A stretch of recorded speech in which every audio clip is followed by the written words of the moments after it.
High, আমরা হচ্ছে কোথায় এসেছি? আমরা এসেছি হাজিপুর।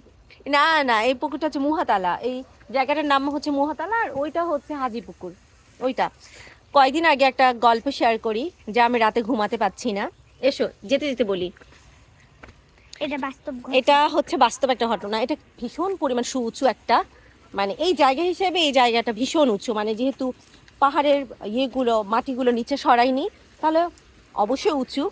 তো কালকের আগের দিন আমার আব্বা হচ্ছে ভীষণ সুস্থ হয়েছিল, তার আগে অসুস্থ হয়েছিল, তারপর সুস্থ হয়েছে আলহামদুলিল্লাহ। আব্বা আমাকে বলছে যে মোসাম্মে কোথাও ঘুরতে যাই, মানে এই পুকুরটা দেখবে, তাই পুকুরটা খোঁড়া হয়েছে, পুকুরটা দেখবে। ঠিক আছে, আমি তো ভীষণ মহা খুশি, আব্বা বলেছে আমাকে। তো পুকুরটা দেখতে এসেছে। এই পুকুরটা সাধারণত কেউ উঠতে ভীষণ ভয় পায়, তা আব্বা বলছে আমি পুকুরটা দেখবো। আমি তো মহা খুশি, আব্বা দেখবে। তো আব্বাকে আমি এই পাহাড়ের উপরে টেনে উঠিয়েছি। উঠার পরে এই পাহাড়ের উপর যখন উঠিয়েছি, তখন নিচে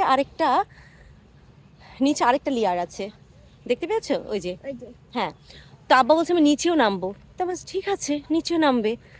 তারপরে ইনস্ট্যান্ট আমার মাথায় মানে মানে আমার বুদ্ধি বিকাশ হলো আর কি, যে আব্বাকে তাহলে আমি নিচে নামালাম কেন?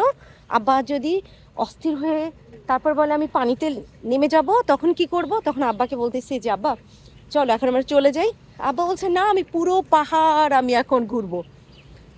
তখন আমি তো বলছি আল্লাহ, আমি কিভাবে আব্বাকে উঠাবো, আমি কিভাবে বোঝাবো তাকে এখন যে আমাকে মানে উঠাবো কি করে? আব্বাকে অনেক কৌশল করে তারপর উপরে আমি উঠালাম, ওই যে ওই পাহাড় থেকে। মানে মাথায় আমার মাঝে মাঝে কি বুদ্ধি আসে একচুয়ালি আমি বুঝি না। তো আসলে আমরা যখন কোনো একটা ভুল কাজ করি, তখন আমরা কিন্তু সজ্ঞানে যে আমরা কিন্তু ওখানে যে কাজটা যখন আমরা ঘটে ফেলি, কোনো বিপদ একটা কাজ ঘটে ফেলি, তখন আমরা অজ্ঞান হয়ে ঘটাই, কিন্তু আমরা সজ্ঞানে যাই ওই কাজটা করতে। তো এরকম ভুলভাল বুদ্ধি কেউ মাথায় নিয়ে এসো না।